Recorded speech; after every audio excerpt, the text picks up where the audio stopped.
¿Cómo están mis queridos amigos de YouTube y de Facebook? Aquí Cholupian una vez más con ustedes. En esta ocasión podemos mirar aquí las imágenes. Esperamos que les guste, pero vamos a hablar de un tema muy importante y quizás nos tome algún tiempo, así es que póngase cómodo. Pero le prometo que le va a gustar. Le prometo eso, que le va a encantar el tema y le va a encantar lo que vamos a hablar hoy. El tema de hoy es la pasión de la vida. No de la vida en el sentido para cada persona. O sea, si es que a una persona le interesa realizar alguna actividad, tiene una pasión por hacerla, por realizarla. Alguien puede, por ejemplo, dedicar su vida a los hijos. Alguien puede dedicar su vida a su carrera, a sus estudios y así. No estamos hablando de ese tipo de pasión por la vida. Hay personas que tienen una pasión, una gana, digamos así, un motor dentro de sí por encontrar las cosas espirituales, por encontrar las respuestas espirituales. Tampoco estamos hablando de eso. Al decir la pasión de la vida, estamos hablando de la vida en sí, de la vida que palpita en cada uno de nosotros. La vida que palpita en el gato, en el perro, en la flor y en usted. Decimos que esa vida que palpita tiene una pasión por existir, tiene un deseo, digamos así, por usar una palabra, desenfrenado por vivir, por existir. Y nos preguntamos por qué será eso. Para dar un poco respuesta a eso, quiero contar algo que miré, que me impresionó mucho. Pude ver un video en uno de los canales de televisión que saben presentar el mundo del reino animal. Y pude ver lo que un leopardo estuvo con mucha hambre y necesitaba pues comer, y se encontró uno de esos puercos salvajes gigantes, no sé cómo se llamen, pero por ejemplo en la película El Rey León o el Lion King hay uno que se llama Pumba, uno de esos, pero en la vida real.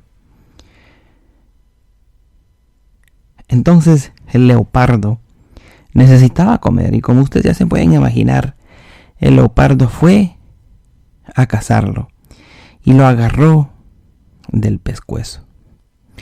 Pero como el leopardo no es un gato súper gigante, como por decir un tigre o un león, el leopardo se demoró más de 6 o 7 horas en matar a su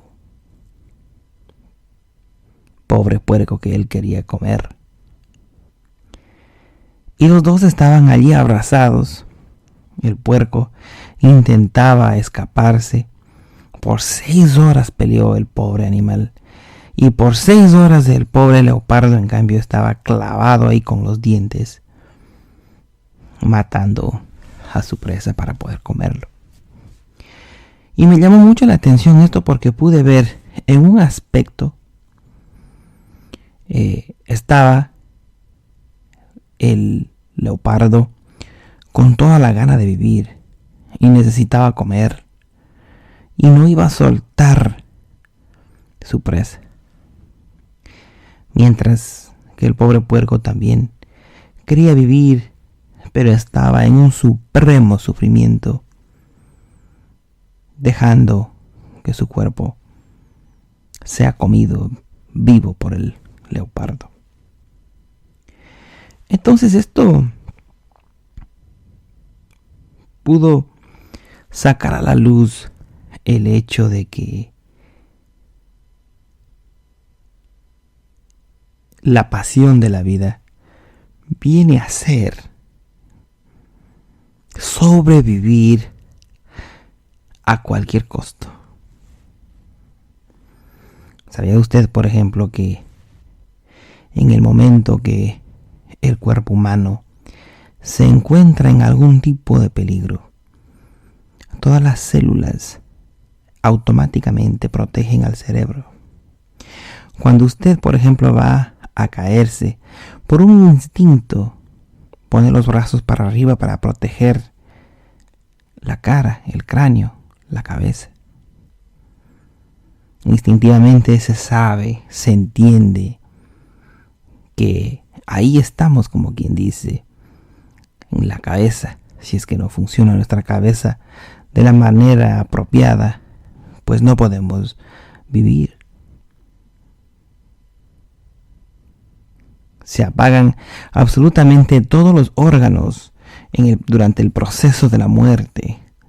Se van apagando uno por uno y van reservando todo el oxígeno posible para el cerebro, para que éste pueda subsistir lo más que se pueda. Muy interesante saber estos detalles. Esta vida que palpita dentro de cada uno de nosotros,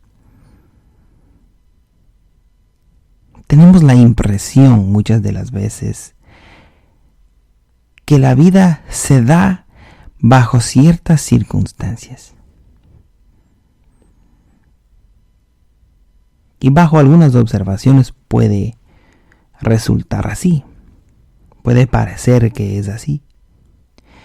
Mas estamos aquí para decir que la vida, esa vida que palpita en cada ser viviente, no es que está dividida en pedacitos como aparentemente se ve, sino que la vida es la misma en cada ser viviente. Si es que usted hace un ejercicio de respiración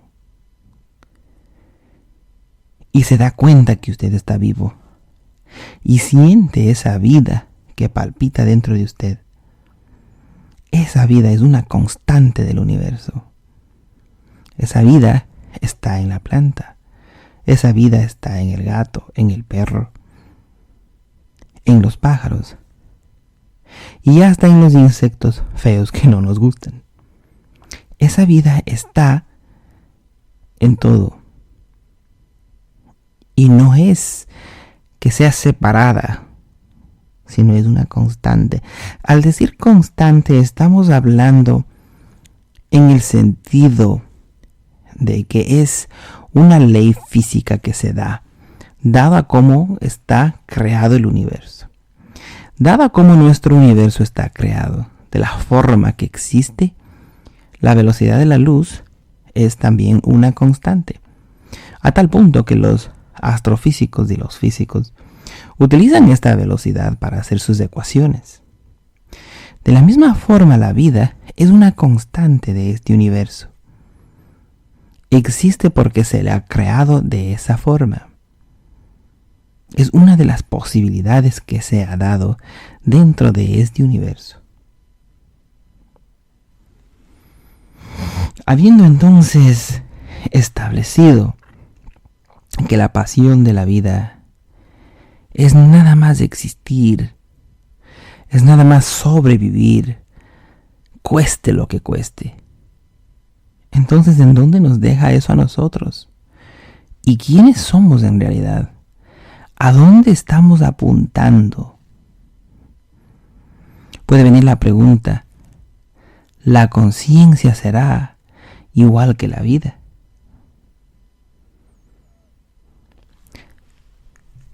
Estamos queriendo llegar a un lugar, a una situación de entendimiento para autoconocernos. No estamos aquí queriendo encontrar un debate de qué es qué. Usted puede estar completamente en desacuerdo de lo que uno está diciendo aquí, mas comprenderlo y sacar de provecho algo para usted. Esa es la meta. Lo primero que viene lo primero que existe es lo que podemos llamar la no manifestación, la nada, el vacío. Un estado en donde no hay ni siquiera conciencia. El estado de no existencia. En ese estado de no existencia, obviamente, no existe ni la conciencia, no existe ni la vida. La primera manifestación, lo primero que existe antes que exista el tiempo, antes que existan leyes, antes que existan constantes, es la conciencia. La conciencia en sí es la primera manifestación del vacío o de la nada, de la no manifestación. La conciencia es la primera. Y esta conciencia se expresa a través de las leyes de las matemáticas, se expresa a través de las leyes de la física, se expresa a través de las leyes de la física cuántica, se expresa a través de la geometría.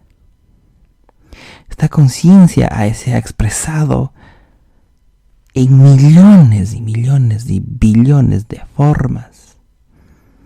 Y la vida es una más de ellas. Pero la vida tiene la particularidad de ser la corona máxima de expresión de la conciencia. No es cualquier cosa. Por eso decimos en cierto sentido que la vida es divina. Pero entendiendo así de esta forma nos damos cuenta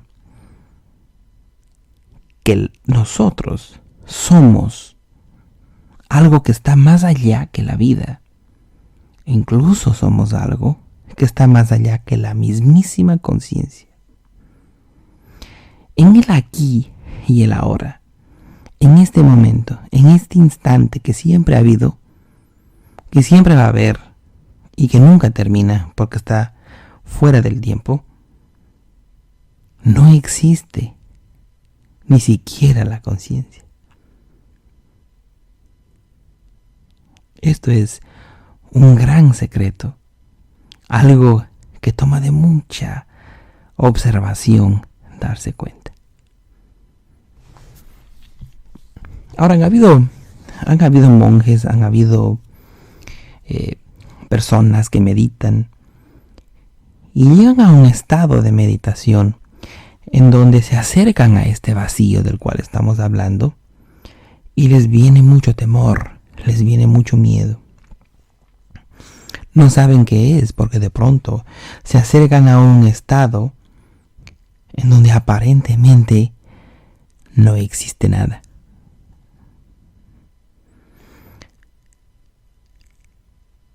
Esto es un reflejo de lo que realmente es. Porque en el estado de la no manifestación no existe miedo. Porque no existe tiempo. El tiempo tuvo un principio. Dentro del mundo de la nada, dentro del mundo en donde no hay las leyes físicas, en donde no hay las leyes de este universo que nosotros conocemos, dentro de la nada no existe ese tiempo. El miedo es necesario, el tiempo es necesario para que exista el miedo. Donde no hay tiempo, obviamente, no hay miedo. Pero el miedo no es malo. Pensémoslo bien un momento. El miedo en sí no es malo. Si es que un venado, por ejemplo, está ahí caminando tranquilamente y ve a un leopardo, a un león, a un tigre, a cualquiera de esos carnívoros, y lo ve de lo más tranquilo, pues no va a vivir mucho. Necesita un elemento llamado miedo para que pueda por lo menos defenderse, por lo menos intentar correr, salirse del peligro. El miedo en este sentido nos ha ayudado como especie. Es un nivel de conciencia. No debemos mirarle al miedo como algo que siempre es negativo. Es como, por ejemplo, hablamos de el agua. El agua aparentemente siempre es buena, mas no es así. Cuando viene una tsunami, cuando viene el agua a un lugar en donde no debe de estar, puede causar mucha destrucción. Así funciona el miedo. El miedo dentro de nosotros es una parte natural, es una parte indispensable de la vida. Para poder subsistir, para poder existir, se necesita de ese miedo. Pero a medida que vamos subiendo de nivel, digamos así, a medida que vamos despertando, nos damos cuenta que el miedo ya no es necesario. Existe una nueva manera de vivir, sin miedo. Podemos realizar meditaciones cada vez más hasta llegar a ese estado maravilloso que estamos hablando del vacío. Pero para llegar ahí, para poder hacer eso, debemos primero autoobservarnos, mirarnos a nosotros mismos, aprender a identificar cada pensamiento, aprender a darnos cuenta qué es lo que realmente creemos que somos. Cuando alguien le pregunta a usted, ¿qué es usted? ¿Quién es usted? ¿Qué viene a su mente? Cuando realmente tengamos eso en claro, cuando tengamos eso, cuando tengamos una propia respuesta a eso, algo muy personal, ahí podemos vencer al miedo. No quiere decir que el miedo desaparece, quiere decir que le comprendemos y ya no nos controla. Existen los hermanos budistas, muchos monjes que hacen unas prácticas para aprender a morir. Y aparentemente ellos mueren en una posición de loto, completamente consciente, y así pasan al otro mundo. Mas ¿no se ha hecho usted una pregunta? ¿Por qué empezaron a aprender estas prácticas de meditación? Por miedo. Por el miedo a morir. No es que ninguna otra razón. Hasta los más grandes maestros han sentido miedo. Eso no les quita ningún mérito. Más bien les da más mérito. Porque estando en una condición humana, en una condición de ser humano, se someten a eso y continúan con su evolución espiritual a pesar de sentir miedo. Entonces el miedo aquí, en este caso, nos puede servir como una herramienta de aprendizaje. Así como al venado le sirve mucho el miedo para aprender a correr del león o del tigre o lo que sea, el carnívoro que lo esté siguiendo, a nosotros también nos puede servir de aprendizaje. Nos puede ayudar a conocernos a nosotros mismos. Cuando nos acercamos al vacío, es normal, es apenas lo que va a suceder, que es sentir un terror, un miedo por no existir. ¿Quién es el que está teniendo miedo ahí?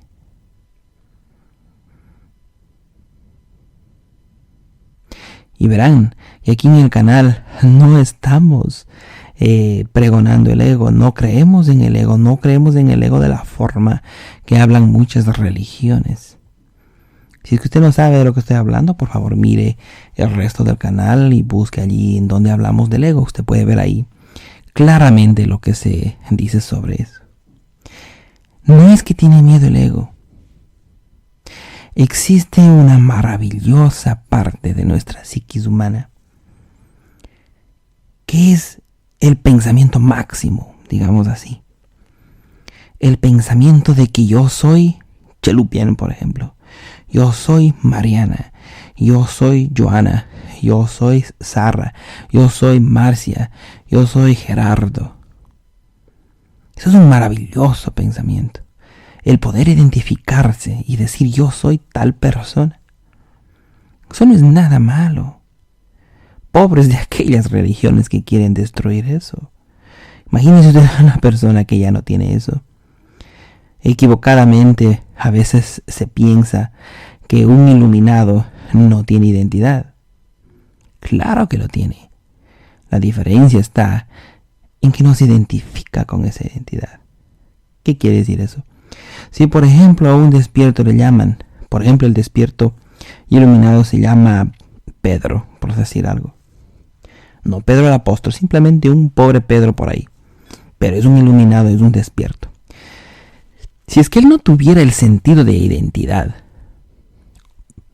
y usted lo llama, mire Pedro, venga para acá, Pedro no le va a escuchar, ¿no es cierto?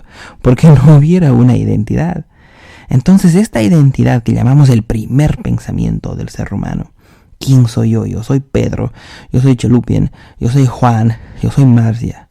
Ese es la primera herramienta de la existencia sobre la faz de la tierra. Usted necesita eso, pero usted no es eso. Esa es la diferencia. Ese pobre ser humano es el que siente miedo. Esa parte de la psiquis de uno, y es apenas normal. Pero imaginémonos si es que pudiéramos percibir este mundo del cual les estamos hablando, o este estado de conciencia del cual estamos hablando, el estado de no manifestación. Si pudiéramos percibirle ahora,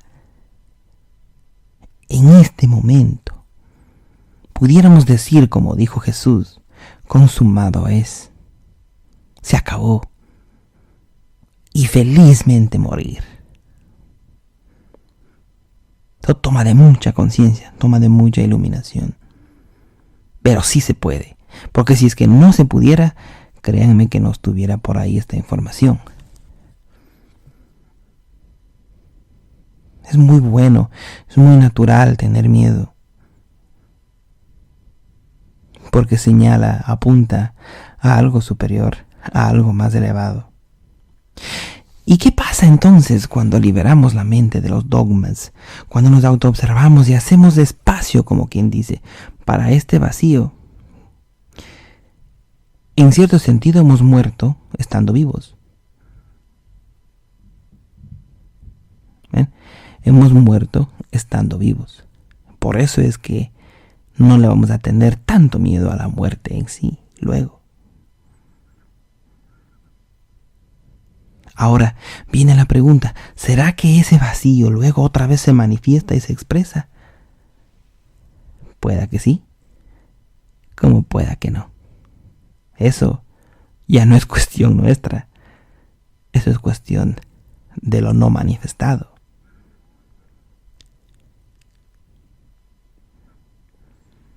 Esperamos que esto le sea de consuelo para usted. Esperamos que esto llegue a su corazón. Sepa usted que se lo da con todo el cariño posible. No teman, no temamos, que todo está como debe de ser. Siempre va a ser así. Y todo está bien. Muchas gracias y hasta la próxima.